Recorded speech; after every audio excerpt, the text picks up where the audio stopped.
እግዚአብሔር በዚህ ዘመን እንደዚህ አይነት እድል ስለሰጠን እኔም ደግሞ የዚህ ተካፋይ ስለሆንኩ በጣም ጌታን አመሰግናለሁ። መልእክቴ ከሱ ጋር የተያያዘ ነው። ዛሬ ትንሽ ለየት ያለ መልእክት ነው ይዤ የቀረብኩት። መልእክቴ ከጎንደር ጉዞዬ ጋር በተወሰነ መልኩ ይገናኛል። ያንን ተናግሬ ብጀምር መልካምም ይመስለኛል። እንደውነቱ እንዴት ነው የሆነው? ጎንደር ለመሄድ ስነሳ ወይም ራሴን ለዛ ጉዞ እያሰናዳሁት በነበረበት ሰሞን እግዚአብሔር በቤተ ክርስቲያናችን ውስጥ አንድ ለየት ያለ ነገር ያደርግ ነበር። ያንን ታኮ እግዚአብሔር ወደ ሕይወቴ ውስጥ ለየት ያለ ነገር አመጣ። ለየት ያለ ርዕስ። ይሄ ርዕስ ከዚህ በፊት ታሪኩን አውቀዋለሁ፣ ግን በመልእክት ደረጃ እንደዚህ ተቀብየው ወይም ሰምቼው አላውቅም። ርዕሱ የአሸዋውና የዓለቱ ላይ ጽሑፍ የሚል ነው። የአሸዋውና የዓለቱ ላይ ጽሑፍ። እስቲ በደንብ እንድትሰሙ፣ እዛ ጋር በደንብ እንድትሰሙ። የአሸዋውና የዓለቱ ላይ ጽሑፍ በሉ እስቲ። እሺ፣ ምናልባት እስከ መልእክቴ እኩሌታ እስክደርስ ድረስ የዚህን ርዕስ ሙሉ ሐሳብ አታገኙት ይሆናል፣ ግን በትዕግስት ጠብቁኝ። መዝሙር 117 ቁጥር 2 ነው መነሻ ሐሳቤ። መዝሙር 117 ቁጥር 1 እና 2 አነባለሁ። ከመዝሙረ ዳዊት ምናልባት በጣም አጭር መዝሙር ናት እቺ መዝሙር። ሃሌሉያ፣ አሕዛብ ሁላችሁ እግዚአብሔርን አመስግኑት፣ ወገኖችም ሁሉ ያመስግኑት። ምሕረቱ በእኛ ላይ ጸንታለችና የእግዚአብሔርም እውነት ለዘላለም ትኖራለች። ሃሌሉያ አሜን። ይሄ መዝሙር በመዝሙረ ዳዊት ውስጥ የሃሌሉያ መዝሙሮች ከሚባሉት መካከል አንዱ ነው። እንደሚታወቀው ሃሌሉያ ማለት ያለ የነበረ፣ የመጀመሪያው ሃሌሉ የሚለው ማለት ነው። ያለ የነበረ የሚኖር ሲሆን ያህ የሚለው ደግሞ ያህዌ እግዚአብሔር፣ ዘላለም የሚኖር እግዚአብሔር ይመስገን ማለት ነው። በዚህ ዓመት አንድ ሰባኪ ያህዌ የሚለውን እስራኤላውያን ደፍረው የማይጠሩትን ይሄንን በጣም የተከበረ የእግዚአብሔር ስም በእያንዳንዷ ሰከንድ የሰከንድም ክፍልፋዮች እንዴት ባለ ሁኔታ እንደምንጠራት ሲናገር ሁላችን ስንተነፍስ እኮ ያህዌ እያልን ነው አለ። እንዴት ሲባል በጉባኤ ላይ ቆሞ እስቲ አንድ ጊዜ በሉት፣ እስቲ እንደገና በሉት። ሃሌሉያ። ያለ የነበረ የሚኖር እግዚአብሔር ይመስገን። ሃሌሉያ። እግዚአብሔር አመስግኑት ይላል። አሕዛብ ሁላችሁ አመስግኑት፣ ሕዝቦች ሁሉ አመስግኑት፣ ነጭ ጥቁሩ አመስግኑት፣ አፍሪካውያን፣ አውሮፓውያን፣ መካከለኛው ምስራቅ፣ ሩቅ ምስራቅ ያላችሁ፣ አውስትራሊያ ወይም ደግሞ ሌላ ስፍራ ያላችሁ ሁላችሁ አመስግኑት። አሕዛብ የተባላችሁ፣ ሕዝቦች የተባላችሁ ሁሉ ብሎ ጋር አያቆምም።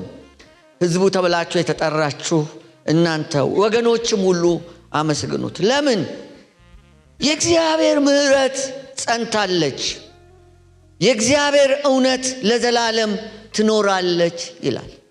የእግዚአብሔር ምሕረት በእኛ ላይ ስለጸናች፣ የእግዚአብሔር እውነት ደግሞ ለዘላለም ስለምትኖር፣ ምሕረትና እውነት ጓደኛሞች ናቸው፣ ግን አንድ አይደሉም። ቅድም እነ ጸጋ ሲዘምሩ ጠብቄ ነበረ ይህንን የሚጨምረው ይዘምራሉ ብዬ። በአንድ ላይ ተስማሙ፣ እውነትና ምሕረት መግባትም ተቻለ እግዚአብሔር ባለበት። እንኳን ምሕረት አርገልኝ፣ እንኳን አበሳዬን ቀርቶልኝ አበሳ ምን ምስጋናን አረሳም እንዳለችው ዘማሪ ማለት ነው። በቅዱስ ቃሉ ላይ ሁል ጊዜ ምሕረትና እውነት አብረው ሲሄዱ፣ አብረው ወቅ ሲያደርጉ፣ አብረው ብዙ መንገድ ሲሄዱ ይታያሉ። እንዳልኳችሁ ግን አንድ አይደሉም። እውነት ሌላ ነገር ነው፣ ምሕረትም ሌላ ነገር ነው። ስለ እውነት ጥቂት ነገር ብናገር አስቀድሜ፣ እውነት ትክክል የሆነ ነገር፣ እውነት ርትዕ የሆነ ነገር፣ እውነት ስህተት አልባ የሆነ ያልተጣመመ ያልተወላገደ ሕጸጽ የሌለው ነውር የሌለው ቅዱስ የሆነ ፍጹም የሆነ ጻድቅ የሆነ ማለት ነው። እውነት ወገብን ያጠናል። ያለ እውነት መቆም አይቻልም። የጊዜ ጉዳይ ነው እንጂ ያለ እውነት የቆመ ነገር ሁሉ መውደቁ አይቀርም። ስለዚህ ነው መጽሐፍ በኤፌሶን ምዕራፍ 6 ቁጥር 14 ላይ እንግዲህ ወገባችሁን በእውነት ታጥቃችሁ የሚለው። አስገራሚው ነገር ግን እግዚአብሔር የቱንም ያክል የእውነት አምላክና እውነትን አጥብቆ የሚወድ እሱም እውነተኛ ቢሆንም ከሰዎች ዘንድ ከፍጥረታት ዘንድ ያን ያህል እውነትን አለመሻቱ አለመጠበቁ ነው። በኢዮብ መጽሐፍ ምዕራፍ 15 ከቁጥር 14 እስከ 16 ንጹሕ ይሆን ዘንድ ሰው ምንድነው? ጻድቅ ሲሆን ዘንድ ከሴት የተወለደ ምንድነው? ቁጥር 15 ኢዮብ ምዕራፍ 15 ቁጥር 15 እነሆ በቅዱሳኑ እንኳ አይታመንም፣ ሰማያትን በፊቱ ንጹሕ አይደሉም። ይልቁኑ አጸያፊና የረከሰ ኃጢአትን እንደ ውሃ የሚጠጣ ሰው ምንኛ ያንስ ይላል። እግዚአብሔር በቅዱሳኑ አይታመንም፣ ሰማያትን በፊቱ ንጹሕ አይደሉም። ግን ሁል ጊዜ እግዚአብሔር እውነተኛ ነው፣ የእውነት አምላክ ነው። እሱ እውነተኛና እውነትን እንደዚህ አጥብቆ የሚሻ ቢሆንም ዓይኑ እንዳየች የማይፈርድ ጆሮ እንደሰማች የማይበይንም ነው። ኢሳይያስ 11 ከቁጥር 3 እና 4 ላይ ኢሳይያስ 11 ከቁጥር 3 እስከ 4 ላይ እግዚአብሔርን በመፍራት ደስታውን ያያል። ዓይኑ እንደምታይ አይፈርድም፣ ጆሮ እንደምትሰማ አይበይንም። ነገር ግን ለድሆች በጽድቅ ይፈርዳል፣ የለምድር የዋሆች በቅንነት ይበይናል። በአፉም በትር ምድርን ይመታል፣ በከንፈሩ እስትንፋስ ክፎችን ይገድላል ይላል። ዓይኑ እንዳየች የማይፈርድ ጆሮውን እንደሰማች የማይበይን እግዚአብሔር ጻድቅና እውነተኛ ነው፣ ፍጹም ነው። እሱ ዘንድ ሕጸጽ የለም፣ እንከን የለም። እንከን አልባ እሱ ብቻ ነው። ሰው የሆነ ነገር እንኳን ሲያገኝ ወይም በሆነ ነገር ተሽሎ የተገኘ ሲመስለው በሌላው ላይ ለመፍረድ ምን ያህል እንደሚቸኩል ታውቃላችሁ። እግዚአብሔር ግን በሰው ልጆች መካከል አይደለም በሰማይ በደመናትና በከዋክብት እንኳን ንጽሕና አጥቶባቸዋል። የእሱ ንጽሕናና እውነተኝነት ትክክለኝነት ይሄን ያክል ነው። በእውነት በምድር ላይ እውነት ስለጠፋ ነው ልጁ ኢየሱስ ክርስቶስን እግዚአብሔር የላከው። ኢየሱስ በጲላጦስ ፊት በቀረበ ጊዜ ምን እንደተናገረ ስናነብ በዮሐንስ ወንጌል ምዕራፍ 18 ቁጥር 37 ላይ ዮሐንስ 18 ቁጥር 37 እኔ ለእውነት ልመሰክር ስለዚህ ተወልጃለሁ፣ ስለዚህም ወደ ዓለም መጥቻለሁ፣ ከእውነት የሆነ ድምፄን ይሰማል አለ። ለጲላጦስ ይሄንን ነገረው። እኔ ለእውነት ልመሰክር ስለዚህ ነው የተወለድኩት፣ ስለ እውነት ልናገር፣ ከእውነት የሆነ ድምፄን ይሰማል አለ። ኢየሱስ በምድር በነበረበት ጊዜ በተለይ በዮሐንስ ወንጌል ላይ ስለ እውነተኝነቱ ደጋግሞ ተናግሯል። እኔ እውነትም መንገድም ሕይወትም ነኝ ብሏል። ነገር ግን አልተሰማም፣ አልሰሙትም። ጲላጦስ ብዙ መከራ ካሳየ በኋላ ነው ይህን ጥያቄ የሚጠይቀው። እናም ደግሞ ጲላጦስ ጠየቀው። ምዕራፍ 18 ቁጥር 38 ዮሐንስ ወንጌል ላይ እውነት ምንድን ነው አለው። ኢየሱስ ከዛ በኋላ አልተናገረም። ለምን ይመስላችኋል? እውነት አጠገቡ ቆሟል። ሊዳስሰው ሊጨብጠው ይችላል። እያየው ነው እውነት። ግን ሰው እውነትን ሊገነዘብ የሚችለው በግንባር አይኖቹ ስለተመለከተው በእነዚህ በሚዳሰሱ እጆቹ ስለጨበጠው ብቻ እንዳልሆነ እዛ የጲላጦስና የኢየሱስን ንግግር በማስተዋል መረዳት እንችላለን። ዮሐንስ ወንጌል ምዕራፍ 8 ላይ ሌላ ታሪክ አለ፣ ስለ እውነትና ስለ ብርሃን በተለይ የምንረዳበት። አንድ ቀን ጻፎችና ፈሪሳውያን አብረው በአንድ ላይ ሆነው አንዲት በምንዝር የተያዘች ሴት ወደ ኢየሱስ አመጡ። እሷንም በመካከል አቁመው መምህር ሆይ እቺ ሴት ስታመነዝር ተገኝታ ተያዘች፣ ሙሴም እንደዚህ ያሉትን እንዲወግሩ በሕግ አዘዘን፣ አንተ ስለሷ ምን ትላለህ አሉት። ማለዳ ነው። በምንዝር የተያዘችን ሴት ይዘው ሲመጡ ለእውነት የተቆረቆሩ ለፍትህም ግድ ያላቸው ይመስላሉ። ኢየሱስ ግን የልባቸውን ሐሳብ አውቆ ዝም አላቸው። ዮሐንስ ወንጌላዊ ቁጥር 6 ላይ ታሪኩን ሲቀጥል የሚከሱበት እንዲያገኙ ሊፈትኑት ይህንን አሉ ይላል። ኢየሱስ ምንም አልመለሰላቸውም። ጎንበስ ብሎ በጣቱ በምድር ላይ ጻፈ።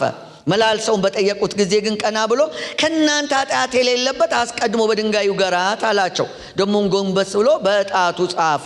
እነሱም ይህንን ሲሰሙ ሕሊናቸው ወቀሳቸውና ከሽማግሌዎች እስከ ኋለኞች አንድ በአንድ ወጡ።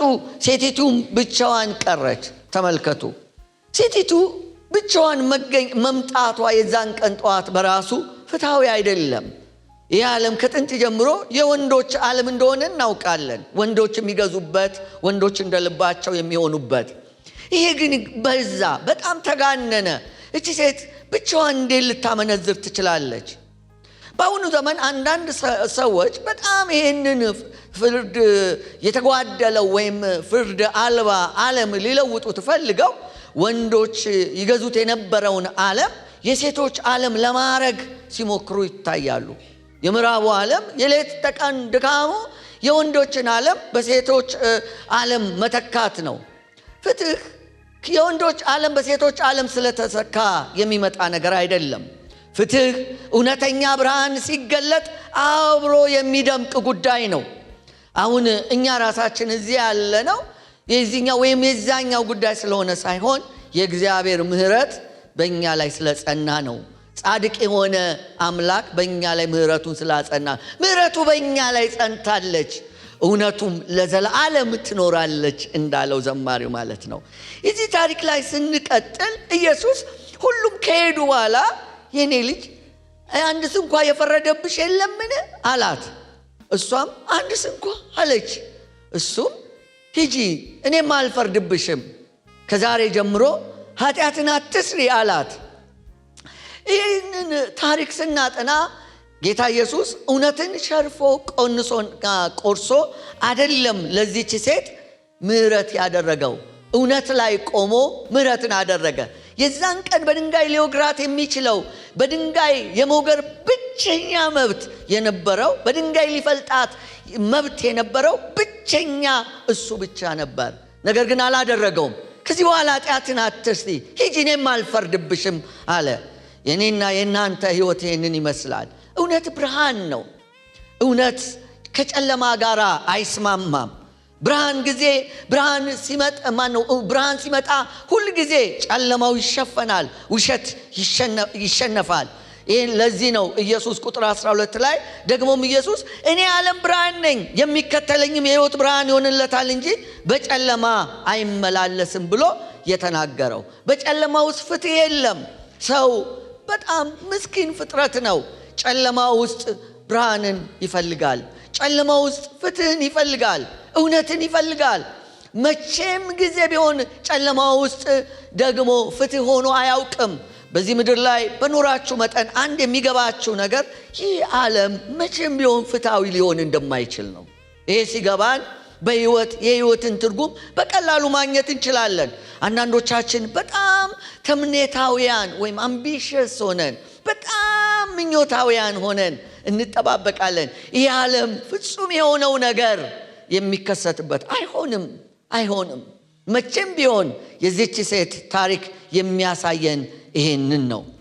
ነገር ግን ጌታ ኢየሱስ ክርስቶስን እግዚአብሔር ወደ ምድር በአጭር ቁመት በጠባብ ደረት ወስኖ ሲልከው ለሰው ሁሉ ብርሃንን እንዲያበራ ነው። የተቀበሉት ሁሉ እንዲበራላቸው ነው። በዓለም ነበር ይለናል ወንጌላዊ ዮሐንስ። ዓለምም በእርሱ ሆነ፣ ዓለም ግን አላወቀውም። የዚህ ዓለም ችግር ይህንን ብርሃን አለማወቁ ነው እንጂ ሕግ አለማወቁ አይደለም። በዛሬው ጊዜ በጣም የተብራሩ የሕግ ትርጓሜዎች አሉ። የፍልስፍና መጽሐፍት አሉ፣ የፖለቲካ መጽሐፍት አሉ፣ የኢኮኖሚ መጽሐፍት አሉ፣ ብዙ ትንታኔ አሉ፣ የሕክምና መጽሐፍት አሉ። እንደዚህ ዘመን ብዙ ዕውቀት የሞላበት ጊዜ የለም። ግን ፍትህ የለም። ህመሙ እንደጠና ነው። ስርዓቱ እንደተስተጓጎለ ነው፣ እንደፈረሰ ነው። ለምን? እውነተኛ ብርሃን ስለሌለ። በዓለም ነበረ፣ ዓለምም በእርሱ ሆነ፣ ዓለም ግን አላወቀውም ይልና ጸጋና እውነትን ተሞልቶ በእኛ ላይ እንዴት እንዳደረ ሲናገር ቃልም ሥጋ ሆነ፣ ጸጋና እውነትን ተሞልቶ በእኛ አደረ ይላል። እውነትና ምሕረት ተስማምተው በእኛ ውስጥ በልጁ አየ ነው። አንድ ልጁም በአባቱ ውስጥ ያለውን ክብሩን ገለጠው፣ እኛም ይሄንን ክብር አየን ይላል። ልጁ እውነትን የገለጠው በምሕረቱ በኩል ነው። ያለ ምህረቱ ምንም ሊሆን እንደማይችል ይሄንን መረዳት ይገባናል። ስለዚህ የእግዚአብሔር ችሎት ጋር ልውሰዳችሁ። ሁላችሁ ድንገት በእግዚአብሔር ችሎት ፊት እንደቆማችሁ አስቡ። በእግዚአብሔር ችሎት ፊት እውነት ብቻ ቢሆን ኖሮ፣ እግዚአብሔር የሚዳኘው በእውነት ብቻ ቢሆን ኖሮ ማናችሁ መቆም ትችሉ ነበር? የትኛው ሰው ነው እግዚአብሔር ችሎት ፊት በእውነት ተዳኝቼ ትላላችሁ? አንዳንድ ጊዜ እንደው በቃ መጥቶ በተፋረ ማንም ሰው በሱ ፊት ከፍትህ ችሎት በእውነት ማምለጥ አይችልም። እሱ ግን ምን አደረገ? ምህረቱን ገለጠ። ዙፋኑን በምህረት ከበበው፣ በምህረት ለበጠው። እውነተኛው አምላክ በምህረት። ስለዚህ የዕብራውያን ጸሐፊ እንደዚህ ይለናል ምዕራፍ 4 ቁጥር 16 ላይ እንግዲህ ምህረትን እንድንቀበል ይልና በሚያስፈልገንም ጊዜ የሚረዳንን ጸጋ እንድናገኝ ወደ ጸጋው ዙፋን በእምነት እንቅረብ። ወደ እግዚአብሔር ችሎት ስንቅረብ ምንድነው ተስፋ የምናደርገው ሲባል ተስፋ የምናደርገው ነገር የኛን እውነተኝነት፣ ጻድቅነት፣ ትክክለኝነት ሳይሆን የእግዚአብሔር ምህረት ነው። ምህረት ምንድነው ካልን ምህረት ይቅርታ ነው። ምህረት ጸጋ ነው። ጸጋ ማለት የማይገባን ነገር መቀበል፣ የራሳችን ገንዘባችን ማድረግ ነው። ምህረት ርኅራኄ ነው፣ ቸርነት ነው። የማይገባንን ደግነት ማግኘት ነው። እግዚአብሔር በምህረቱ ይጎብኘን። አሜን። የደጉ ሳምራዊን ታሪክም ታውቁታላችሁ። አንድ ጻድቅ ሰው ለመሆን የሚጣጣር የሚጋጋጥ ራሱን ለማጽደቅ የሚፈልግ ሰው አንድ ቀን ወደ ኢየሱስ መጣና ፈተነው። ከዛ በኋላ ፈተናው ሄደና ከጌትኛይቷ ትበልጣለች የሚል ነው። ሁለቱንም ነገረው። ከዛ በኋላ ባልንጀራዬ ማን ነው አለው። ባልንጀራ እንደራስ አድርገው ውደድ የሚለው እና ያንን የሳምራዊውን የደጉ ሳምራዊን ታሪክ ኢየሱስ ነገረው። አንድ ሰው አለው ከኢየሩሳሌም ወደ ኢያሪኮ በወረደ ጊዜ በወንበዴዎች እጅ ወደቀ። እነሱም ደግሞ ገፈፉት፣ ደበደቡት፣ በሕይወትና በሞት መካከል ትተውት ሄዱ። ድንገትም አንድ ካህን በዛ መንገድ ላይ አለፈ፣ ግን እያየው ገለል ብሎ ሄደ። ሌላ ደግሞ ሌዋዊ መጣ፣ እሱም ደግሞ ገለል ብሎት አለፈ፣ አልረዳውም አለ። ከዛ በኋላ እነዚህ ሰዎች ለዚህ ሰውዬ አንዳች ነገር የማድረግ የሞራልም የሃይማኖትም ግዴታ ነበረባቸው፣ ግን አላረጉለትም። አንድ ሳምራዊ ግን መጣ። ይሄ ሳምራዊ የሞራልም የሃይማኖትም ግዴታ የለበትም፣ ደግሞም አይጠበቅበትም። አይሁዳውያን ነው ይሄንን እየሰሙ ያሉት፣ ያውቁታል። ከሳምራዊ መልካም ነገር አይጠበቅም። እንደውም ጋኔል አለብህ ሳምራዊ ነህ አሉት እኮ። ስለዚህ ጋኔል እንዳለባቸው ሁሉ ነው የሚታሰበው። ስለዚህ አይጠበቅም መልካም ነገር። ይህ ሳምራዊ ግን መጀመሪያ ምን አደረገ ይላል? አይቶ አዘነለት ይላል። አንድ ሳምራዊ ግን ሲሄድ ወደ እርሱ መጣ፣ አይቶ ማዘነለት። ምህረት እንዴት እንደሚገለጥ ቀረበውና ቁስሉ ላይ ዘይት አፈሰሰለት። ከዛ ቁስሎቹንም አሰረለት ይላል። ከዛስ በራሱ አህያ ላይ አስቀመጠው። ከዛስ ወደ እንግዶች ማረፊያ ወሰደው፣ እዛም ጠበቀው ጥቂት ቀን። ከዛ ለእንግዳ ማረፊያው ለገስት ሃውስ ባለቤቱ፣ እንዳሁን ዘመን ከፍላችሁ የምትገቡበት አልነበረም። የዛ ዘመን የደጉ ሳምራዊ ታሪክ ነው። ምን አደረገ ነው የሚለው? እንደውም ገንዘብ ከፍሎ ለእንግዳ ማረፊያው ለገስት ሃውሱ ባለቤት ሰጠውና 2 ዲናር አውጥቶ ጠብቀው፣ ከዚህ በላይ የምትከስረውን እኔ ስመለስ እከፍልሃለሁ አለው። ኢየሱስ ከዛ ጠየቀ፣ ከነዚህ ከሶስቱ በወንበዴዎች እጅ ለወደቀው ባልንጀራ የሆነው ማንኛው ይመስላል? ይህ ወንበዴዎች እጅ የወደቀው ሰውዬ ዘሩ አልተጠቀሰም፣ የፖለቲካ አመለካከቱ አልተጠቀሰም፣ ሃይማኖቱ አልተጠቀሰም። በቃ የወደቀ ሰው ነው። ፈጠን ብሎ ያ ሰውዬ ምህረት ያደረገለት ነዋ አለ። አያችሁ ምህረት ማድረግ ምን ማለት እንደሆነ? ለምናገኘው ለማንም ሰው ባልንጀራ ሆኖ መከሰት ነው። ከዛ ኢየሱስ ምን አለ? ሂድ አንተም እንደዚሁ አድርግ። ሂዱ እናንተም እንደዚሁ አድርጉ። ምህረት አድርጉ። እውነት ያላችሁ ሰዎች ምህረት አድርጉ። ዛሬ በጣም ወሳኝ ቀን ነው። ይሄ ሳምንት በጣም ልዩ ሳምንት ነው። ምህረትን አድርጉ የኢየሱስ ትእዛዝ ነው። ኢየሱስ ሁላችንም በተቀመጥንበት ስፍራ ምህረት እንድናደርግ ይፈልጋል። እንዲህ እንድናደርግ ይፈልጋል። ምህረት ምንድን ነው? ምህረት ርኅራኄ ነው። ይሄ ርኅራኄ ውለታ ቆጥሮ አይደለም የሚያደርገው። ምህረት ደግ ነው። አንዳች ይደረግልኛል ብሎ እጅ እያየ አይደለም ያንን አስቦ አያደርግም። ምህረት ቅን ነው። ምንም ትርፍ አስቦ ምንም ነገር አያደርግም። ምህረት ትክክል ነው። ከእውነት ጋር ሁል ጊዜ ደስ ይለዋል። የእግዚአብሔር ምህረትና እውነት መዝሙር 117 ምህረቱ በእኛ ላይ ጸንታለች፣ እውነቱም ለዘላለም ትኖራለች። እኛ እንደሆነ መቼም ትክክል ልንሆን አንችልም። ብዙ ስህተት ይገኝብናል። እግዚአብሔር በምህረቱ ትክክል አደረገን እንጂ እኛ መቼም ትክክል ሆነን አናውቅም። አንድ የቻይናዎች ምሳሌ ለእኛ ሁሉ የሚሰራ ይመስለኛል። ልጅን በቀን አንድ ጊዜ ቅጣው፣ አንተ ያረገውን ባታውቅም እሱ ያረገውን ያውቃል የምትል ለወላጆች ጥሩ ምክር ሳትሆን አትቀር። ልጅን በቀን አንድ ጊዜ ቢያንስ ቅጣው፣ እሱ ያረገውን ያውቃል። እግዚአብሔር ፊት እኛ እንደዛ ነን። ያረግነውን እኛ እንኳን ሳናውቅ እሱ ያውቃል። አውቀን ብቻ ሳይሆን ሳናውቅ ልንበድል እንችላለን። በደለኛ ደግሞ መቼም ትክክል ሊሆን አይችልም። የኦርቶዶክስ አባቶች ፍትሐት ሲሰጡ በሐልዮ በገቢር በነቢብ የማይሰራ ኃጢአት እግዚአብሔር ይፍታችሁ ከማለታቸው በፊት አውቃችሁ በድፍረት ሳታውቁ በስህተት፣ በሐልዮ ማለት በልቦና፣ በነቢብ በንግግር በድርጊት በገቢር የሰራችሁትን ኃጢአት ይቅር ይበላችሁ ይላሉ። ጥሩ ነው። እኛም እንደዚያ እየተባለን ነው። አለመብቃታችንን በብቃቱ የሻረልን ብቃታችን እንዲህ አይነት እምነት አለን ተብሎ የተጻፈልን ከእግዚአብሔር ነው እንጂ በገዛቻችን እንደሚሆን አንዳች ልናስብ አንችልም። ስለዚህ ዛሬ መጀመሪያ ወደ መልእክቴ እምብርት ከመሄዴ በፊት ወደ መልእክቴ ማዕከላዊ ስፍራ ከመሄዴ በፊት አስቀድሞ ይሄ መልእክት የሚገባችሁ እናንተ የቱንም ያክል ትክክል እንደሆናችሁ ብታስቡ ወይም እንደኛ አይነት ስጋ ለባሽ ፍጡር መቼም ልክ ሊሆን እንደማይችል እጸጽ እንደሚገኝበት በእግዚአብሔር ዘንድ ጽድቃችን ሲለካ ግን ክርስቶስ ጽድቃችን እንደሆነ እሱም እንዳመነን እንድናስብ ነው። ሁለተኛ ቆሮንቶስ ምዕራፍ 6 ቁጥር 7 ምዕራፍ 4 ቁጥር 7 ላይ ነገር ግን የኃይሉ ታላቅነት ከእግዚአብሔር እንጂ ከኛ እንዳይሆን ይህ መዝገብ በሸክላ ዕቃ ውስጥ አለን እንደሚል እንደ ሸክላ ይሆንን ፈራሾች ፍራጃይል የትም ቦታ ተሰባሪዎች የሆንን ልክ እንደዚህ እንደ ብርጭቆ እንደ ሲኒ እንደ ጀበና ወይንም እንደ ኤሌክትሮኒክስ ዕቃዎች ላያችን ላይ ምን ተጽፏል? ተሰባሪ የሚል የተጻፈብን የከበረ ነገር በላያችን ላይ ያኖረ ጌታ ስሙ ይባረክ።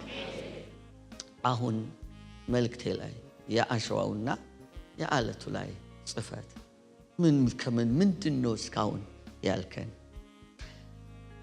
ይህን መልእክት የተቀበልኩት በቤተ ክርስቲያናችን ውስጥ ከዓመታት በፊት ያገለገለ አንድን ወንድም እግዚአብሔር እንድናስበው ግድ ያለኝ ቀን ነው። ያ ወንድም ከተለየን ቆይቷል። በጣም ረጅም ዓመት ሆኖታል። እንደ እውነቱ ከሆነ በጣም ጥሩ ትዝታ ቢኖሩኝም ትዝታዎቹን የሚያደበዝዙ ደግሞ በጣም ከባድ ነገሮች አሉኝ።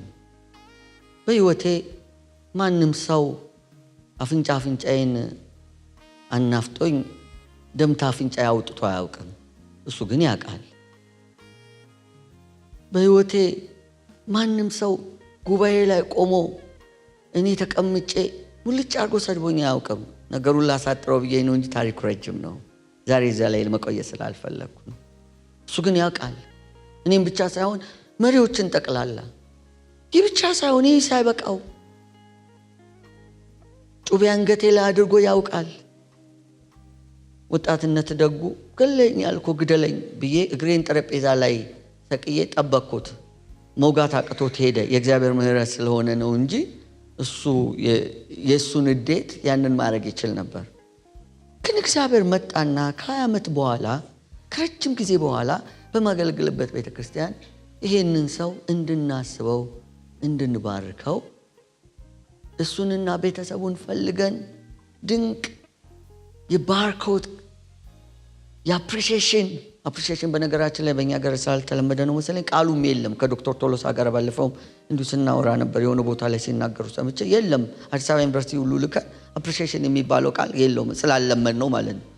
ጌታ ቃልም ተግባርም ይስጠናሜ እና አፕሪሼት አደረግነው። ጉባኤ የአንድ እሑድ ጉባኤ ተዘግቶ ፕሮግራም ተደረገ እና በብዙ ቀናሁብህ አልኩት። ሄድኩና እኔ እንደዚህ የሚደረግልኝ ቀን ናፈኩ አልኩት። በጣም እግዚአብሔር አከበረው። እሱን እያሰብኩ ወደ ኋላ ተመልሼ ሳይ ይህ ሰው ገና በልጅነቱ አባቱ ሞቶ እናቱ ውጭ ሀገር አረብ ሀገር ሄዳ በነበረበት እሱ እናቱ ምንም ባልነበራቸው ሰዓት እኛ ከኦርቶዶክስ ቤተክርስቲያን ተሰደን በነበረበት ጊዜ ቤት የሰጠን ሰው ነው። ያለ ዋጋ የሰጠን ሰው ነው። ይህ ሰው በምስራቅ ኢትዮጵያ በሐረር በጅጅጋ እና በመሳሰሉት የሚሽን አገልግሎት ለማገልገል ሄዶ ብዙ ዋጋ የከፈለ ሰው ነው። ይህ ሰው በዛድሶ በእኛ ቤተክርስቲያን ድሮ ገና ስንጀምር ገና ዓመት ሳይሞላን ወደ ሳሪስ ወደ ምናምን ሄዶ ብዙ ዋጋ የከፈለ ነው። ልጠቅስላችሁ ከምችለው በላይ በጣም ታምረኛ ሰው ነው። በህይወቴ 3 ሰዎች አሉ ምሳሌ አድርጋቸው ህይወቴን መስጠትን መሰጠትን ምሳሌ አድርጌ የምጠቅሳቸው አንዱ እሱ ነው። ሁሌ ማረሳው ይሄንን ሰው ነው አፕሪሼት አርገው ያለኝ እግዚአብሔር። እኔ ብቻ ሳልሆን መላ ጉባኤውን እግዚአብሔር አፕሪሼት እንዲያደርግ ፈለገ እና ምንድነው ስል በአለቱና በአሸዋው ላይ የተጻፈ ታሪክ ልዩነት አርጎ ነው። እንዴት ነው ይሄ ነገር? ምሳሌውን አሁን ነግራችኋለሁ። 2 ጓደኛሞች በመንገድ ላይ የሄዱ እያለ ድንገት በሐሳብ ሳይግባቡ ይቀርና አንደኛውን ይመታዋል፣ ያደመዋል፣ ያቆስለዋል፣ በጣም ይጎዳዋል። ይሄም ሰው ከጠቡ በኋላ በጣም አዝኖ እያለቀሰ በአሸዋ ላይ ጻፈ። በጣም የምወደው ጓደኛዬ የበረሃ ጓዴ በመንገድ ስንሄድ ድንገት በሐሳብ ባንግባባ ጊዜ ደበደበኝ፣ አቆሰለኝ፣ አደማኝ አለ። አሸዋ ላይ ጽፎት ሄደ። ጥቂት እንደሄዱ ደብዳቤው ተጸጸተና ይቅር በለኝ አለው። ታረቁ። እየተጫወቱ ሲሄዱ ወንዝ አገኙ። እዛ ወንዝ ላይ ሄዱና ገላቸውን ሲታጠቡ ሲዋኙ ድንገት ደጋው ላይ የዘነበ ደራሽ መጣባቸውና ነጥቆ ሊወስዳቸው ሲል ደብዳቤው ዋና ይችላል፣ ተደብዳቢው አይችልም። ደብዳቢው የራሱን ህይወት ማትረፍ እየቻለ ነገር ግን የተደብዳቢውንም ህይወት ለማትረፍ ሲል ዋጋ ከፍሎ የራሱን ህይወት መስዋዕት አድርጎ ተደብዳቢውን አተረፈው። ከውሃ ላይ ወጡ። እግዚአብሔር ይስጥልኝ አለ፣ አመሰገነው። ብዙ አሸዋ አልፈው ከሄዱ በኋላ አንድ ቋጥኝ አለታማ ቋጥኝ አገኘ። ያስቀድሞ የተደበደበውና በኋላ ህይወቱ በጓደኛው የተረፈለት ሰው ምን አለ? በጣም የምወደው ጓደኛዬ የበረሃ ጓዴ ወንዝ ሊወስደኝ ደራሽ መጥቶ በነበረ ሰዓት ህይወቱን መስዋዕት አድርጎ የኔን ህይወት አተረፋት ብሎ አለቱ ላይ ጻፈ። ግራ ገባው። ደብዳቤውና ህይወት አዳኙ ቅድም ስደበደበ አሸዋ ላይ ነው የጻፍከው፣ አሁን ግን አለቱ ላይ ጻፍክ። ጊዜ ወስደህ ለዛውም ደክመህ ለምንድን ነው አለው። ወንድሜ ያንተን ክፉ ታሪኮች በዘመኔ ሁሉ ይዤ መሄድ አልፈልግም። ዘመኔ ሁሉ ታሪኬ እንዲሆኑ አልፈልግም። ላስታውሳቸው እችላለሁ፣ ህይወቴን ግን እንዲቃኙት አልፈልግም። ማስታወስ ሁሉ ጊዜ የምፈልገው ያረክልኝን መልካም ነገር ነው። ያሸዋው ላይ ጽፈትን ሄደህ ብትመለከተው አታገኘውም። ይሄን ግን መቼም ብትመጣ ታገኘዋለህ። ይሄንን ነው ላደርግ የወደድኩት አለ። ወደ መጽሐፍ ልመልሳችሁ። ጅዋጅዌ ያጫወትኳችሁ ወደ መልእክቴ መጨረሻ እንንደረደራለን አብረን። የዳዊትን ታሪክ ልብ ብላችሁ ታውቃላችሁ። ዳዊት እግዚአብሔር ሲጠራው የአሸዋና የአለት ታሪኮች እንዲኖሩት አደረገ። ዳዊት በእግዚአብሔር የታመነ ከወንድሞቹ መካከል ለዓላማ የተለየ የተቀባ እግዚአብሔር እንደ ልብ ያለው ሰው ነበር። ለዳዊት የበዛለት ምሕረት ብዙ ነው። ዳዊት በአባቱ ዘንድ ዝቅተኛ ስፍራ የነበረው ሰው ነው። ዳዊት በወንድሞቹ ዘንድ በተሳሳተ መንገድ የተተረጎመ ወይም ወንድሞቹ በተሳሳተ መንገድ የተረዱት ሰው ነው። ዳዊት በዘመኑ ቃሉ ጠብ አይልም የሚባለው ሳሙኤል እንኳን የሳተው ሰው ነው። ዳዊትን ሕዝብ አያውቀውም። ዳዊትን መንግስት ግምት አይሰጠውም። ለሱ የሚሆን ዩኒፎርምም አላዘጋጀለትም። ዳዊት በጠላት የተናቀ ሰው ነው። ዳዊትን ግን እግዚአብሔር ቀባው፣ እንደ ልብ ያለው ሾመው፣ ከፍተኛውን ስፍራ ሰጠው። አንድ ቀን ግን ዳዊት አሳፋሪ ተግባር ፈጸመ። በዚህም እግዚአብሔርንና ሰዎችን በደለ። ኦርዮን የሚባል የጻድቅን ሰው ሚስት ደፈረ፣ አብሯተኛ እንዳረገዘች ሲያውቅ ኦርዮንንም እግዚአብሔርንም ሕዝብንም ለማታለል ፈልጎ ከኦርዮን እንዳረገዘች ለማስመሰል ኦርዮንን ከጦር ሜዳ አስጠራው። ከሚስት ጋር ተኛና እንነጋገራለን አለው። ኦርዮን ክክም ያለ ጻድቅ ሰው ነው። ፍርጥም ያለ እምቢ ያለ የእግዚአብሔር ታቦት እዛው ነው። እኔ እስራኤል እየተዋጋ እኔ ከሚስቴ ጋር ልተኛ እምቢ ያለ መጠጣ ጠጣው ነውሩን ለመሸፈን ዳዊት አሁንም እምቢ ያለ ኦርዮን በመጨረሻ የዳዊት ግፍ የሞት ደብዳቤውን በእጁ አስይዞ ወደ ጦር አዛዡ ላከው። ዳዊት የእስራኤልን ጦርነት፣ የዳዊትን ጦርነት፣ የእግዚአብሔርን ጦርነት፣ የታቦቱን ጦርነት እየተዋጋ ድንገት ሰራዊቱ ሁሉ ትተውት ብቻውን በጠላቶች ወደቀ። ኦርዮን በጠላቶቹ ተገደለ። ያ ጻድቅ ሰው ከአቤል ደም ባልተናነሰ የኦርዮን ደም በግፍ ነው የፈሰሰው። እግዚአብሔር ዳዊትን የሰራውን ሁሉ አየ። ወገኖቼ ሆይ ዳዊትን ተሳሰበው፣ አራራለትም። እውነተኛው እግዚአብሔር ተሳሰበው። የዳዊትን ታሪክ ስታነቡ ታገኙታላችሁ።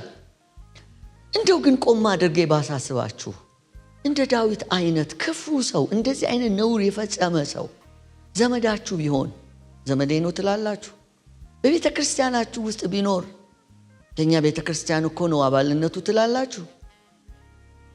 ከዓመታት በፊት ሚስቱን በ18 ጥይት የገደለው ኦሎምፒያ የገደለው ሰው ምንም እንኳን ሚስቱን በገደለበት ጊዜ የኛ ቤተ ክርስቲያን ውስጥ ባይኖርም እኔ በማገለግልበትና ፓስተር በሆንኩበት ቤተ ክርስቲያን ውስጥ ያገለግል ነበር። እዛ ነበር የነበረው። አማኝ ነው፣ እሱም አማኞች ናቸው። አሁን ሳወራችሁ እንኳን ዝግንን ትላላችሁ አይደል? የዳዊት ግን ይከፋል። ምክንያቱም ይህንን ሰው እስር ቤት ሄጄ አናግሬዋለሁ። የሚገርም እውነት አለው፣ ለማረጉ ለራሱ እውነት አለው። ይህ ሰው ግን ከዳዊት አንጻር ምንም ሰበብ ያልተገኘበት ሰው ነው። እግዚአብሔር ግን እንዴት ተቀበለው? እውነት ሁሌም ይሰራል። እግዚአብሔር የፍትህ አምላክ በመሆኑ ነው ዳዊትን የቀጣው። ለማንም አያደላም። አይኑ እንዳየች አይፈርድም፣ ጆሮው እንደሰማች አይበይንም። ከዛስ በኋላ ግን ዳዊት ከተሳሰበው በኋላ ዳዊትን እግዚአብሔር የብሉይ ኪዳን ነገስታት ሁሉ ማነጻጸሪያ ያደረገው። የክፉ ሰዎች ማነጻጸሪያ፣ የክፉ ነገስታት ማነጻጸሪያ አንድ ሰው አለ። ስሙን ታውቁታላችሁ? ኢዮርብዓም። ወንጌላዊት እግዚአብሔር ባርክ። ኢዮርብዓም የሚባል በኢዮርብዓም መንገድ ቀላል ነገር መስላ ታየችው ይላል። ክፋት የሚነጻጸረው በኢዮርብዓም ነው። ጽድቅ ደግሞ የሚነጻጸረው በዳዊት ነው። እሱ ነው እንደሚገርማችሁ ኢየሱስ ሲመጣ በማቴዎስ ወንጌል ምዕራፍ 1 ቁጥር 1 ላይ የዳዊት ልጅ ብሎ ነው የሚጀምረው። ማቴዎስ ወንጌል ላይም ደጋግሞ ይላል። ፈሪሳውያን ተሰብስበው መጡና ሲጠይቁት የዳዊት ልጅ አይደለሁም አላለም፣ ነኝ። ራእይ መጽሐፍ ምዕራፍ 22 ቁጥር 16 ላይ ይግረማችሁና ኢየሱስ የመጨረሻ ተስፋውን ሲሰጥ እንደሚመጣ ሲናገር እንደዚህ አለ፣ እኔ የዳዊት ስርና ዘር ነኝ፣ የሚያበራም የንጋት ኮከብ ነኝ። ዳዊትን እንዲህ ያቆመው ምኑ ነው? ጽድቁ። ዳዊት በዘመኑ የሰራው ግፍ ከዚህ በላይ ሌላ ብዙ አለ አይደል እንዴ? ሌላውን ተውትና መጨረሻ ላይ ያደረገው በጣም የሚያናድደኝ የዳዊት ታሪክ ለሰለሞን የሰጠው አሳይመንት የቤት ስራስ። ሰው እንደዚህ ነው። ዳዊት ግን ሲዘምር አንድ ጊዜ እንደዚህ ብሎ ዘመረ። እግዚአብሔር መሐሪና ጻድቅ ነው፣ አምላካችን ይቅር ባይ ነው። መሐሪም ነው፣ ጻድቅም ነው፣ እውነተኛም ነው። ከዚህ በኋላ ወደ ራሳችን ነው የምመጣው። በግላችን ራሳችንን ምን ያክል ይቅር እንላለን? እግዚአብሔር ይቅር እንዳለን ምን ያክል ይቅር እንላለን? ብዙ ጊዜ ሌላውን ይቅር ማለት የሚቸግረን ራሳችንን ይቅር ማለት ስለማንችል ነው። ከጌታ የሆነልን ይቅርታ ቢገባን ለሌሎች ይቅርታ ለማድረግ ምህረት ለማድረግ አይቸግረንም። ግን ተውትና በቤተሰብ ግንኙነቶቻችን በአብሮነቶቻችን መካከል የህብረታችን አብሮነታችን እስካሁን ሰምሮ ያለው በእውነት ብቻ ነው እንዴ? ሌሎች እኛን የተቀበሉን እኛ ሌሎችን የተቀበልናቸው እውነት ብቻ ስላለ ነው እንዴ? ምህረት ገኖ አይደለም እንዴ? በባልና በሚስት መካከል ያለው መስተጋብር አንድነቱ የጸናው እውነተኛ ስለሆኑ ሁለቱም። እዚህ መካከል 30 ዓመት የሞላው ትዳር ያላችሁ ጌታ ይባረክ፣ አሜን። 40 ዓመት የሞላው 40 ዓመት፣ እሺ 50 ዓመት 50 ዓመት ጌታ ይመስገን፣ አሜን። እስቲ ያለ ትዳር አይደለ 50 ዓመት ጌታ ይመስገን። እሺ 60 ዓመት 60 ዓመት የሞላው ትዳር ያለው የለም? የኔ ወላጆች ይበልጧቸዋል። የኔ እናትና አባት በዚህ ዓመት 60ኛ ዓመታቸውን አከበሩ እና 50ኛ ዓመታቸውን ሲያከብሩ አባቴ አንድ ታሪክ ነገረን። የሆነ ፎቶ ብቻ ነው ያገኘነው፣ አንድ ላይ የተነሱት ፎቶ ቤት ሄደው ሌላ ፎቶ የላቸውም። ያችኑ ፎቶ አውጥተን በትልቁ ፕሪንት አድርገን አቀረብንላቸው። ሰርፕራይዝ አድርገን ገረማቸው። ኬታ አገኛችሁታል? አባቴ ሳቀ። ከዛ ታሪኩን ተረከልን። እሱ በአደባባይ ስለተረከ ህዝብ በተሰበሰበበት ነው የምተርክላችሁ። እናቴ ከዛ በፊት ታሪኩን በማጉረምረም ነግራኛለች። እናቴ በጣም ቆንጆ ናት። አሁንም እንኳን 80 ዓመቷ ነው። በጣም ቆንጆ ናት። ካላመናችሁ አሁን ፎቶዋን አሳያችኋለሁ። እና አባቴ ደግሞ አንዲት የተማረች እንደሱ የተማረች እሱ የተማረ አይነት ነበር በወቅቱ እጮኛ ነበረችውና እናቴ በውበቷ ኃይል ቀማች። አባቴ ከወዲያኛው እጮኛው ፎቶ ነበረው። የዛን ጊዜ የሚኖሩት ባሌ ጎባ ነው። ፎቶ ስላልነበረ ይመስለኛል ናዝሬት ድረስ መጥተው ፎቶ ተነሱ። የዛሬ 60 ዓመት ነው የምነግራቸው፣ 50ኛ ዓመቱ ላይ ቢነግረንም። ከዛ ፎቶ ታጥቦ ሲወጣ እናቴ በአባቴ አነሳስ ደስተኛ አልሆነችም። አባቴ ልክ ያውን ይሄ የሚሸበሸው እኔ ላይ ያለው የእሱ ይመስለኛል እንዲህ ብሎ ነው የተነሳው። ድንገት ነው ድንግጥ ያለ ነው የሚመስለው። እናቴ ያዘችዋ ከሷ ጋር እንደዛ ተነስታ ከኔ ጋራ አባቴ ምናል ከዚህ በኋላ እኔ ካንቺ ጋራ ፎቶ አልነሳ። እናቴ ምዛተች ራሷም ስነ ከዚህ በኋላ ካንተ ጋራ ብነሳ 50 ዓመት ፎቶ ሳይነሱ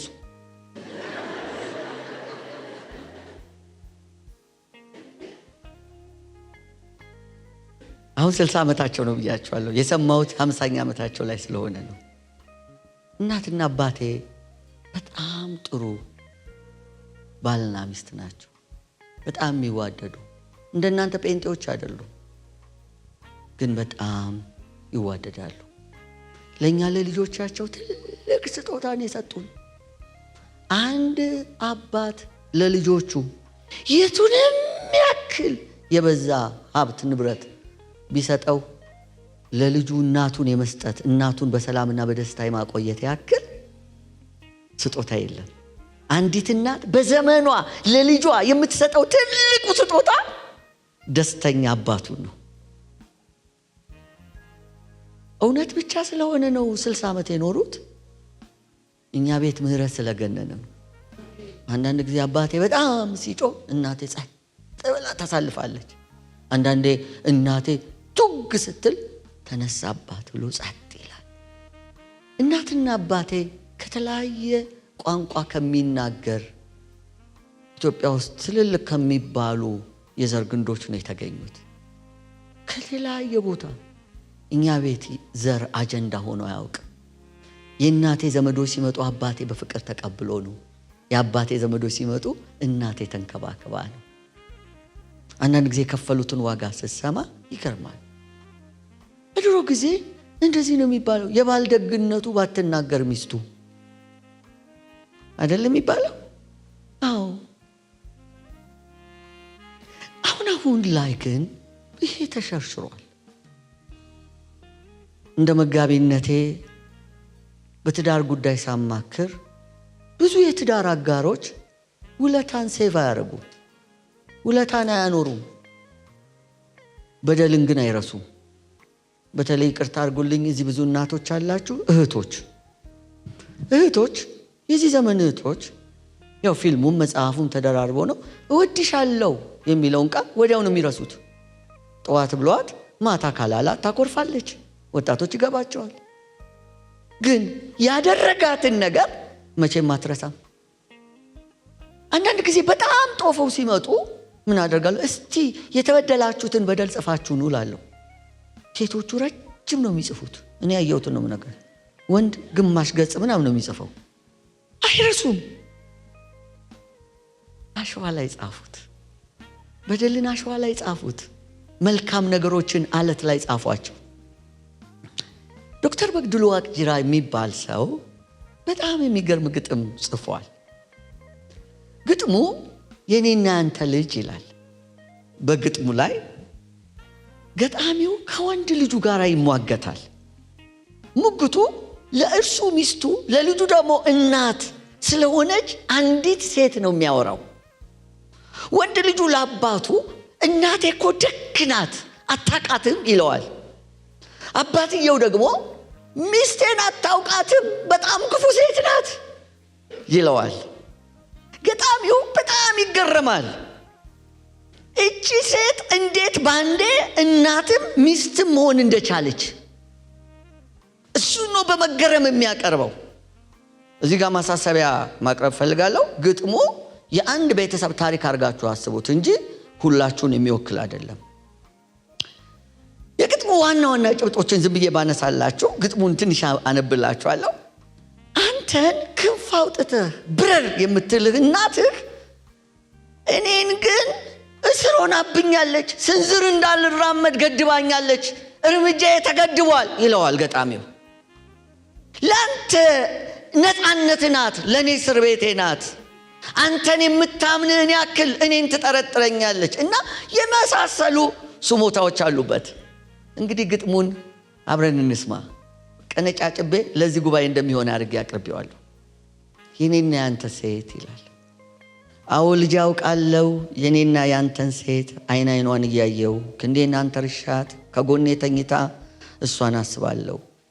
የዘፍጥረት ውልን ርቀት ጥልቀትን እመረምራለሁ። እንስፍስፍ አንጀቷን ኮረንቲ ምላሷን የመላእክት እምነቷን የሰይጣን ቅናቷን ነጋ ጠባ እያየው እቺ ሴት እናት ናት ወይስ ሚስት እላለሁ።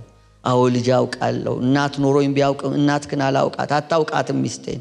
ይቀነቅናል አትስማው ብሶቴን ጅል ትመስለኛለህ ገድሏን አትንገረኝ። አንተ ሚስት የለህም እኔ እናት ነበረኝ።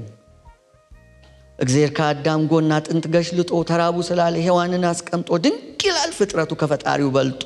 ከሰማይ ልጄ ይህ አይደለም ታምር ይህ አይደለም ድንቁ የእግዚአብሔር ታምራቱ ችሎታው ምጥቀቱ የኔና ያንተን ሴት እናትና ሚስትን በአንድነት መስራቱ።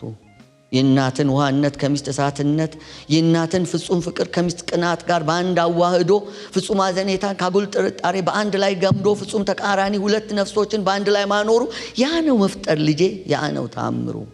እና ልጄ ሁሌ የኔና ያንተን ሴት አተኩሬ ሳያት የትኛው ጎኗ ሚስት የትኛው ነው እናት? አዎ ልጅ ያውቃለሁ እናት መልአክ ናት። እናት ይቅርታ አይታም አትጠገብ ከጠዋት እስከ ማታ ካመሻተኛም ህልሟን ትፈራለች ጉዳትክን ችግርክን ካሳየኝ እያለች የኔ ሚስት ልዩ ናት፣ አታውቅም ይቅርታ። ስታስበኝ ውላ ከጠዋት እስከ ማታ፣ ካመሸው አትተኛም። ህልሟን ትፈራለች፣ ከቆንጆ ሴት ጋር ሲሳሳት ሲቃበጥ ባየውስ እያለች ፍጹም አትተኛም። ህልሟን ትፈራለች። አዎ ልጅ አውቃለሁ የኔና ያንተ ሴት ወደር አልባዋ ሴት፣ የሚገልጣት ጥበብ ከቶ ያልተገኘላት እናት ጸሎት ናት ከፈጣሪ ምልጃ። ኃጢአትን አጥቦ ስርየት ማውረጃ። ስድብ እርግማኗ የእናት ነው አይደርስም፣ ስሜት አደፍርሶ ቂም አያስቋጥርም። እቺ ሴት ሚስቴ ናት ባጠፋ እርግማኔ፣ ለእግዚአብሔር አሳባቂ እምንታ ኃጢአቴን በእንባዋ ደማቂ። ስድብ እርግማኗ አጥንትን ይሰብራል፣ ቀን ቆጥሮ አይጠፋም፣ ልብ ውስጥ ይቀራል። እና ጠዋት ማታ የኔና ያንተን ሴት እቺ ባለቤቴን እቺ እናትህን አተኩሬ ያየው በሔዋን ፍጥረትን እመረምራለሁ። መርምሬ ግራ ይገባኛል፣ ውሉ ይረቅብኛል። አተኩሬ ሳያት የትኛው ጎኗ ሚስት የትኛው ነው እናት? አዎ ልጅ አውቃለሁ የኔና ያንተ ሴት እቺ ያንተ እናት የመውደድ ምሳሌ የፍቅር ትርጉም ናት። እኔ በሚስቴ እቅፍ የምተኛው እንቅልፍ ህልምና ቅዠት ነው ገነትና ሲኦል። ታዲያ ድንቅም ልጄ ፈጣሪ ታምሩ እናትና ሚስትን በእኔና በአንተ ሴት አንድ ላይ ማኖሩ ግራ ይገባኛል። የኔና ያንተን ሴት አተኩሬ ሳያት የት ድረስ ሚስቴ ናት? ምኗ ነው ያንተ እናት? የኔና ያንተ ሴት ለቃሌ ሁለት መፍቻ አላት። ልትፈትናት ካሻህ አልወድሽም በላት። ላንተ አልወድሽም ስድብና ቁጣ እልዋ ይገነፍል ክፉ ካፏ አይወጣ። እኔ ግን ይችን ሴት ሳት ብሎኝ እንኳን አልወድሽም ብላት። ምጽአት ነው ትርጉሙ ፈውስ አልባ ህመሙ። ከምሰሷችን ስር ገሞራ ፈንድቶ መተሳሰባችን ጣራና ግድግዳው በማዕበል ተመትቶ ይሰጥማል ጀልባችን የአብሮነታችን። አውቃለሁ ልጄ የኔና ያንተ ሴት ይህች እናትህ ለኑሮ አለኝታነት ፍጹም ነፃነት ከስጋ ከደሟ ከነፍሷ ቀንሳ ያንተን አበርክታ ለራሷ ሳንሳ ብረር ብላለች። ክንፍን አብቅላ አካልን ፈታ መንፈስን አዝላ። ግና የኔ ሚስቴ በፍቅር ወይን ያስራ ነፃ ክንፌን ሰብራ የእርምጃዬን አድማስ በስንዝሯ ሰፍራ። ለእኔ እስሬ ናት ያንተ ነፃነት የሁለታችን ሴት ሩሯ እናት። አዎ ልጄ ያውቃለሁ እናት ኖሮኝ ቢያውቅም እናት ግን አላውቃት አታውቃትም ምስቴን። ያንገበግብሃል አትስማው ብሶቴ ጅል ትመስለኛል ገድሏን አትንገረኝ። አንተ ሚስቴ ለምን እናት ነበረኝ? እወቅበት ልጄ ፈጣሪ ባሰረው አይፈታ ቅኔ። በሔዋን ረቂቅ ነፍስ ግራ እንዳትጋባ። ሚስትህ እናትህ ትሁን እናትህን አግባ። ሚስትህ ስትከፋብህ እናትህን አስብ። ሕጸጿን ተውና ደግነቷን ሰብስብ።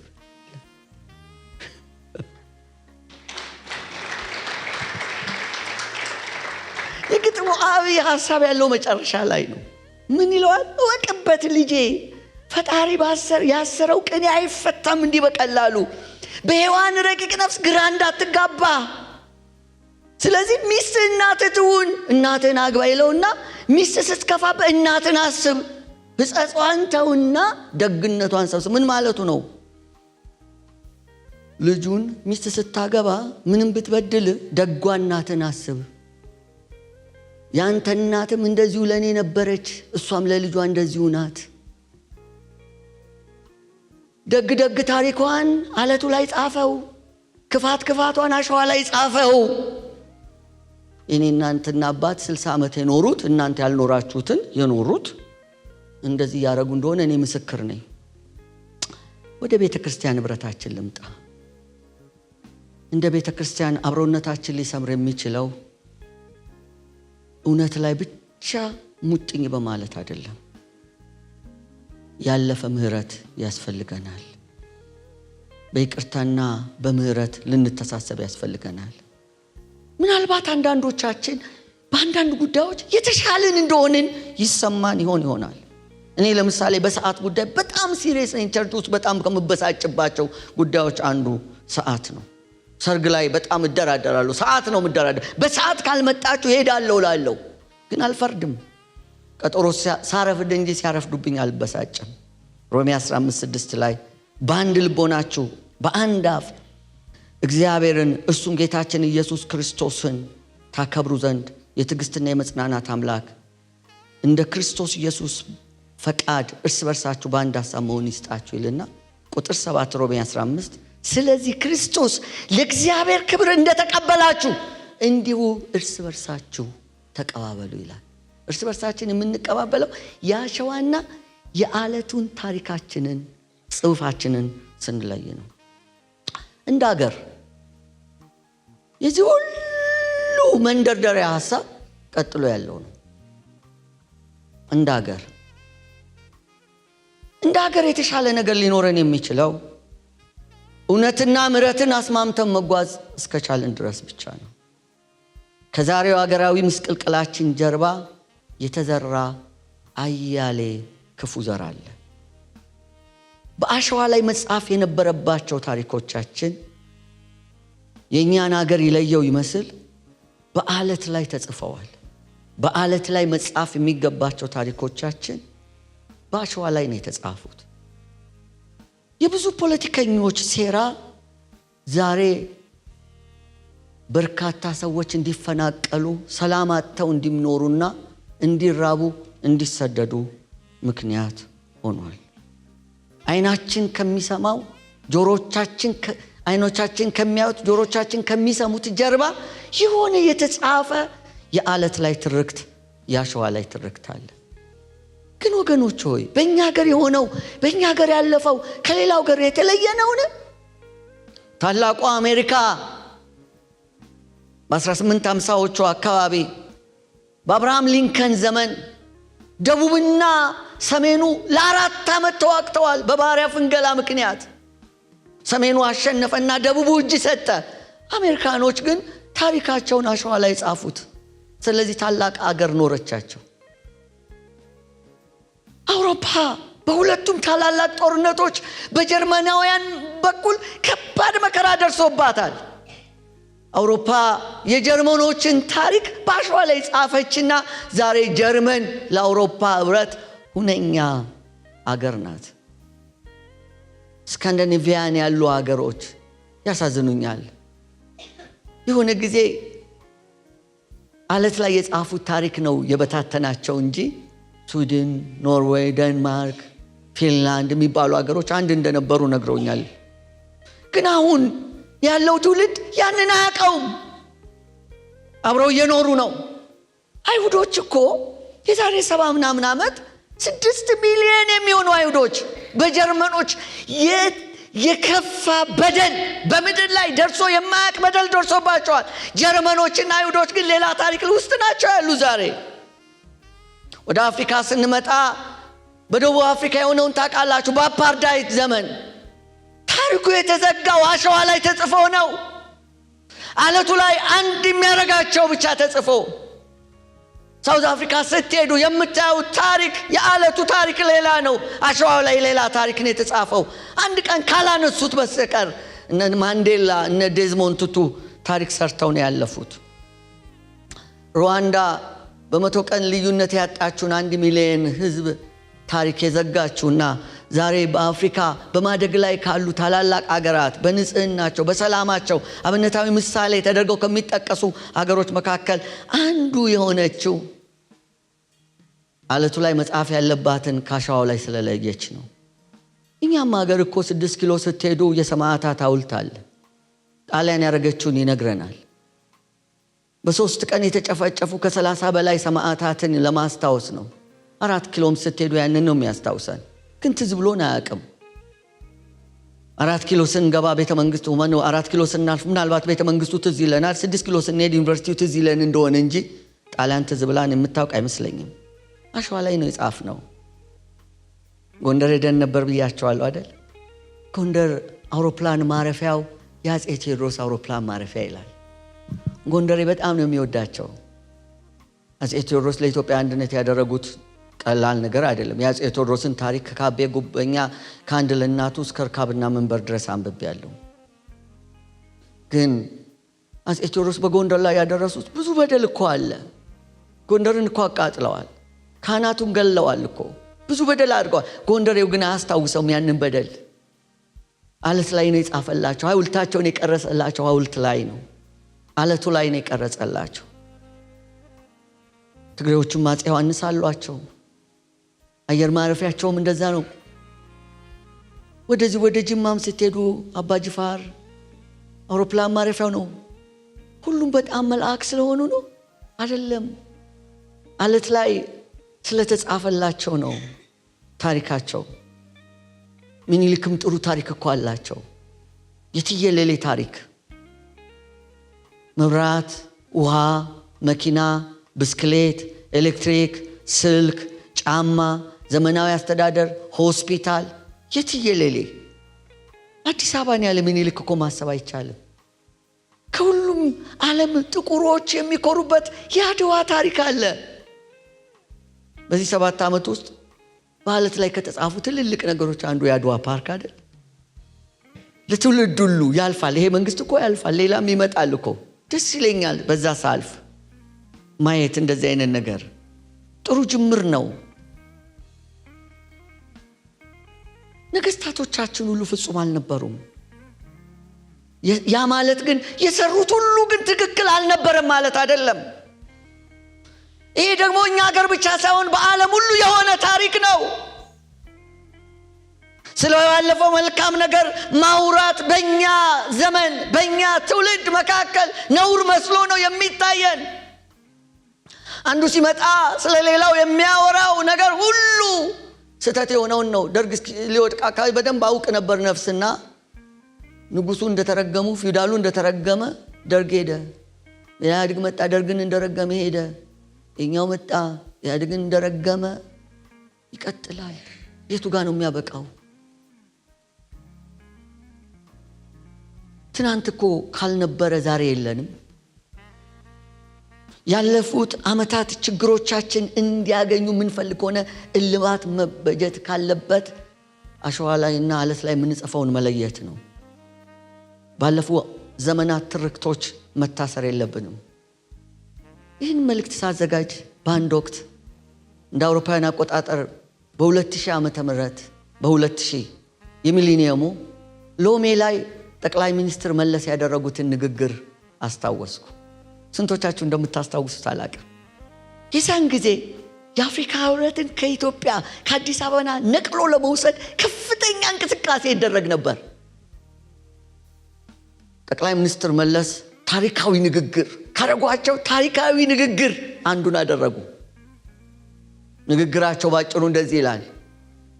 ኢትዮጵያ ለአፍሪካ ህብረት ያደረጋችሁት ረስታችሁት ነው? ማስታወስ እኮ አያስፈልገኝም። ሌላውን ተውት። ኃይለ ሥላሴ እኮ ማንዴላን ያሰለጠኑ ናቸው። መንግስቱ እኮ ሙጋቤን አሰልጥኗል። ለዚምባብዌ ነፃነት የታገለ በሀገር ውስጥ ምናልባት መንግስቱ በጣም አራጅ ነው፣ ክፉ ሰው ነው፣ ጨካኝ ነው። ለአፍሪካ ግን ውለታ ውሏል። አያችሁ፣ የአፍሪካ ህብረት አሁን የምታዩት እዚህ ቻይና የሰራችው ህንፃ ጀርባ አንድ ታሪካዊ ንግግር አለ። የአለት ላይ ታሪክ ነው። በታሪክ አጋጣሚ ኮሎኔል መንግስቱና ንጉሥ ኃይለ ሥላሴ በደርግ ዘመን በኢህአዴግ ዘመን በመልካም የታሰቡት። ምን አለ ብናስበው መልካም የሆኑ ንግግሮቻችንን ከመሪዎቻችን አባይን ስናስብ መሐንዲሶቹም እኛ፣ የፋይናንስ ምንጮቹም እኛ፣ የአስገምጋሚ ድምፅ ትዝ ቢለን። ፖለቲካ አይደለም የምነግራችሁ፣ የሚያስማማን ነው፣ አማራጭ የሌለውን። ምን አለ ደግደጉን ብናስብ፣ ምን አለ ያስተሳሰረን ብናስብ። ወገኖች ሆይ የወንጌላውያኑ ልብ እኮ ይሄ አይደለም። ወንጌላውያኑ እኮ በዚህ አገር እንደ ሁለተኛ ዜጋ ከፍተኛ መከራ ተቀብለዋል። እንደ ሁለተኛ ዜጋ ታይተዋል። የወንጌላውያኑ ታሪክ ስደት፣ መከራ፣ ስደት፣ መከራ። ሌላው ደግሞ ልማት፣ ሆስፒታል ይሰራሉ፣ ክሊኒክ ይሰራሉ፣ ትምህርት ቤት ይሰራሉ፣ ዛፍ ይተክላሉ፣ ጓራ አትክልት። ይሄ ነው ታሪካቸው። አባቶቻችን ግን አንድም ቦታ ከስደታቸው ጀርባ አንድም ቦታ ስለ በቀል አውርተው አያውቁ። አደራ ተበቀሉልን ብለው አልተናዘዙም። አንዳንድ ጊዜ እድልና አጋጣሚ ያገኘን የሚመስለን እብጠት አለ፣ መተንፈስ አለበት። እኛ ባለጊዜዎች አይደለንም። ባለጊዜ የሆነው በክርስቶስ ኢየሱስ ነው። እውነትና ጽድቅ ካለው ከሱ ዘንድ ጴንጤው ሲያውጥ ያሳዝነኛል። ነገ እኮ ዘመን ይመጣል። ነገ ልጆቻችን ዘመን አለ። ነገ እኮ መንግስት ይቀየራል። የማይቀየር የሰማይ ዘመን፣ የሰማይ መንግስት አምባሳደሮች ነን እኛ። በአለቱ ላይ የሚል መጽሐፍ በቅርብ ጊዜ አነበብኩ። የኢትዮጵያ ቤተክርስቲያን ታሪክ ነው። የወንጌላውያኑ መከራ እዛ ላይ በጣም አለ። ከዛ ቀጥሎ ወይዘሮ ፀሐይ የሚባሉ የቄስ ጉዲና ቱምሳ ባለቤት የጻፉትን መጽሐፍ አነበብኩ። ያላነበባችሁ አንብቡት።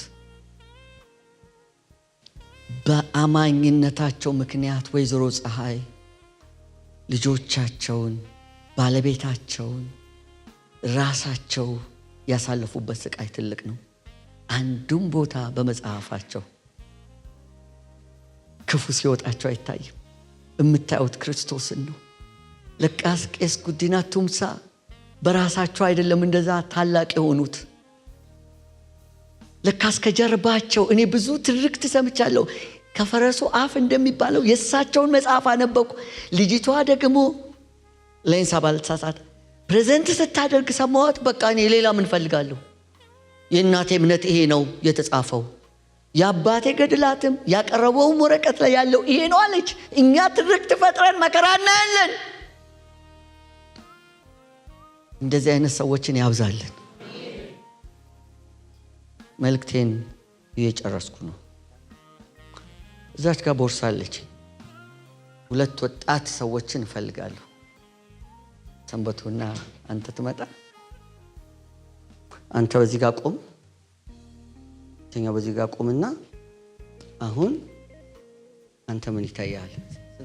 6 9 6 ናት። አይ 9 ነው። 6 አይ 9 ነው።